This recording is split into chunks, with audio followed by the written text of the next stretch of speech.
Hello, I'm Elaine Davis, and welcome to Voices Emerged. Today, I have my sister on the couch, Denise, and I'll allow her to introduce herself. But today's topic is sisters that are totally different. I know in families you have people that are totally opposites, but the case with my sister Denise, if we were not sisters, we would not even be friends, because we could not be more different than each other. So what we thought we would do is come and share how we've come to these differences, and also how we come to love each other and respect each other's differences as well. So we wanted to come together and just share some thoughts and feedback with you. So I'll let Denise introduce herself. Hi, I'm Denise. I am visiting my sister. Right now I'm living in Benicia, California, and originally just moved from Oregon after 29 years. And so I'm visiting my sister. I've come to Austin often, and I'm back here again for another visit to visit her and my mom. And so I am glad to be here. Great, thank you. So let's start with the first question. How do you think, we always talk about how opposite we are, but how do you think our childhood shaped the way we are? Basically, I feel that, being raised by a single mom, I feel that we are accountable. And, our mother taught us to just be like, we just watched her as we grew up. So it just shaped us to be more like leaders in our families and just take ownership of what we do. That's a good point. One thing that Denise left out is she is the oldest girl. So I'm the baby of the family. It's 5 of us. And Denise is what we call the middle child. So we have 2 older brothers and 2 younger sisters. So she's absolutely right. All of us in our family of 5, we were all responsible for everything, regardless of gender. Yes. And Denise reminds me of that we had to cook and clean and just do everything. But on the flip side of that, I always looked at you as just my older sister. So I think that probably on my childhood, which shaped us the way we are. You were just always, the person that I went to because you were in charge. Yeah, basically that's true. Yes, so true. Yes. So, how would you describe our different personalities? Give me something you would say about me, and I'll give you something about you. Well, I know for a fact that you're very enthusiastic, and I'm not that enthusiastic. I mean, I kind of lag behind things, but that's my quality in myself. But I think you're very, very enthusiastic. And one thing I like about you that I would say that makes us kind of different in a sense, but say, is that you like to think things through. You are not a quick decision maker. So, and I notice with myself, I'm kind of like, make a decision, get over it, move on. But you're definitely like to think it through, understand all the processes behind it. And that's good, because that's, who you are. And I need some of that in my life sometimes too. That is so true. Yes. So what's a habit or a trait that you admire of mine? And I can tell you one that I admire of yours. Habit or trait? I guess that you're like a leader, and you just go for it. Like you said, you just go with the gusto. Right. And I just kind of, I admire that. I do. Oh, well, thank you. I appreciate that. One of the things I, admire about you, like I said, is that you think things through, but I like the fact that you have always been the responsible one. And I know that's funny to say, because, as we become adults, we all have to be responsible for something. Right. But on the other side, because Denise was the eldest girl, I always looked at you as you were the responsible one. Yes. You made all the responsible choices. I tried to anyway. I really tried. So, I see that as you. Because we talk about being so different, how do you think we give each other advice? Like, because we talk, let me let you know, me and my sister talk every day. So when something comes up and we need advice, how do we give each other advice when we totally think differently? Well, I just think like they say opposites attract. So right. I just think by we're being so different, that's a plus. And I call it like bounce things off for you. Right. I say things to myself all the time, like, shoot, I'm not going to do that. Let me call my sister. And you just take it and, you run with it. You will do it. And I like that because in the long run, the bottom line is we get it done. Right. you know, but it's kind of like, it's not like negative or positive. It's just something that I wouldn't do. Right. And then you would do it.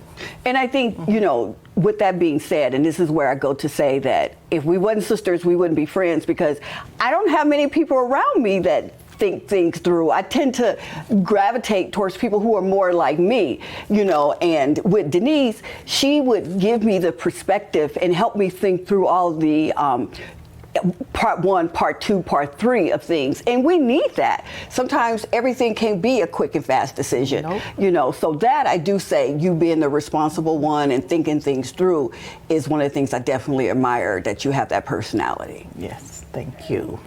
So, one of the things that, you know, we get down to the nitty gritty of how do we, when we have disagreements, because every family do, you know, we have arguments, we have disagreements. What do you think that one of our biggest disagreements that we have that we continue on? And we see the difference in the opposites of. And, you know, I think we disagree on like family values. And I had to read about this question a little bit before I put that answer, because family values is such a wide range of things. Right. It's huge. But I just think we just disagree when it comes to certain things, you know, when it comes to the way our brothers do stuff, the way, you know, just finances, on anything. I just think we just have like a little disagreement of that. You do things differently, I do things differently, our brothers do things differently. Right. And I think, you know, our brother, you know, Frank is here with us today and he's visiting. And she says, oh, you're stressing. And I say, no, I'm not. You know, I'm not. You know, because he do things a lot different. And there's nothing wrong with that. I just got to get over that. We are all different. Right. Whether we siblings or not, we're just different. So.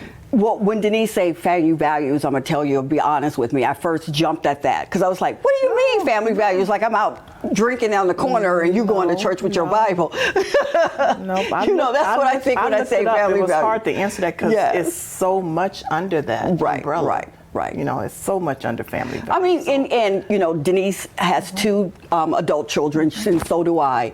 And our cousins are close, and they've always been, because we all grew up together. When we had our children smaller, we were living in the same state at that time. Yeah. So the cousins are close. They call themselves the cousins, you know. Exactly. And but I get your point when you say family values. I look at our children are, you know, just raised different. Exactly. And I think a lot of that, not good or bad. No one's saying either one has done something good or bad. It's just that they were raised different. They were just raised different. Exactly. Our brothers are different and we are different. Yes. And then we always, when we run into people who don't act like us, we always say, what we say, everybody's raised different. Yeah. We say that all the time. We got to remember that everybody's raised different. And I always say, you know, you can't pick and choose your family. And I love my family. I really do. And I know, you know, I look at like, God, what if my brothers wasn't, you know, who would it be to replace them? Right. We couldn't replace them. No. The craziness has to be here. Craziness has to be here. That's right. That's right.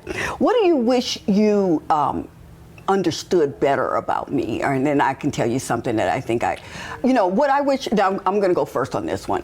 I wish I understood what you foresee, what are your plans for your future?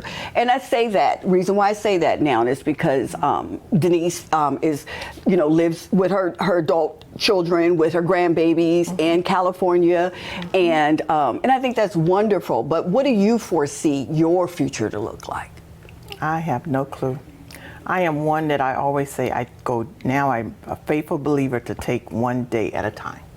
That is my true saying, because I wouldn't have never dreamed that I would be here. When I say here, be in California with my daughter. Right. You know, I didn't plan that, and it's just the way that everything rolled out. Within this next year, Mom is here. Yes. We didn't plan that. No. You know, just like, so I'm a firm believer. Just take one day at a time. No one can foresee the future. Absolutely. You're right. So we never know. And all I could tell you right now is I am happy as I have been in a long, long time. Oh, that's good to hear. I love hearing you say that. I am happy. I have not been this happy, you know, I could say forever, but I'm happy as I can be.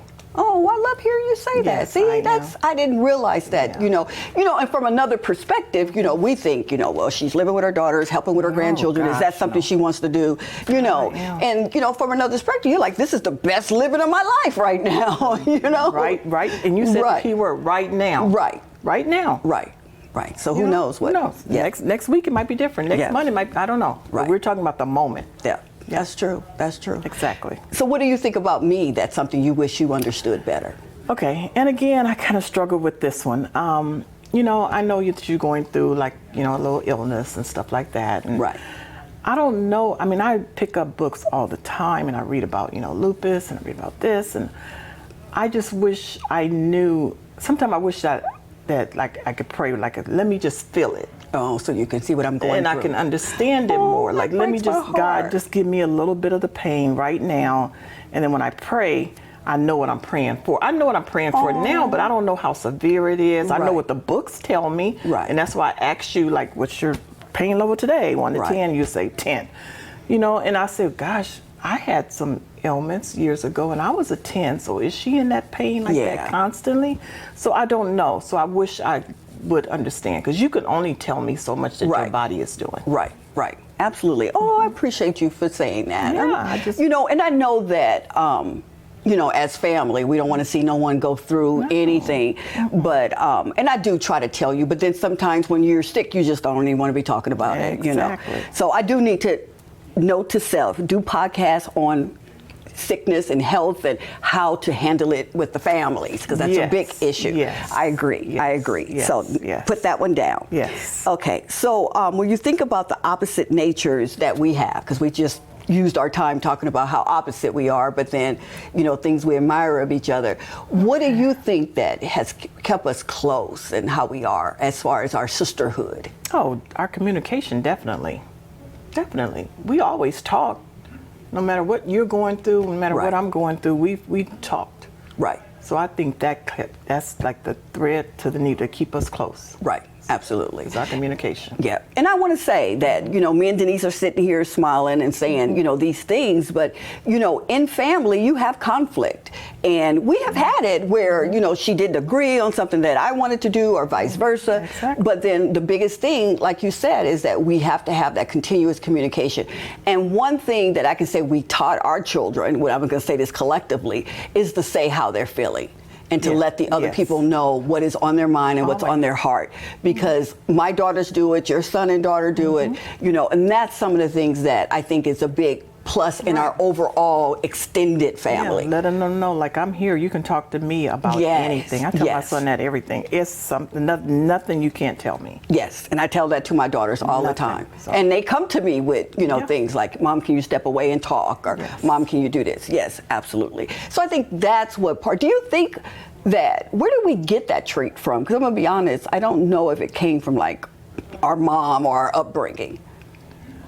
I just think overall, upbringing, we just always went to each other. It was 5 of us. Yes. So we always went to each other for things, you know? Yeah, you're right. Yeah. We were close. Right. We've always been close. Yes, we have. Yes, we have. Yeah. Well, that's all of our questions. But again, thank you for listening to Voices Emerge. Okay, thank you again, Denise. I really appreciate you sitting on the couch with me. I want to just say that this is the ending of our Voices Emerge podcast. We're calling this one Sisterly Love. And I want you to subscribe to my YouTube channel. And all of the information to subscribe is listed below. Thank you very much.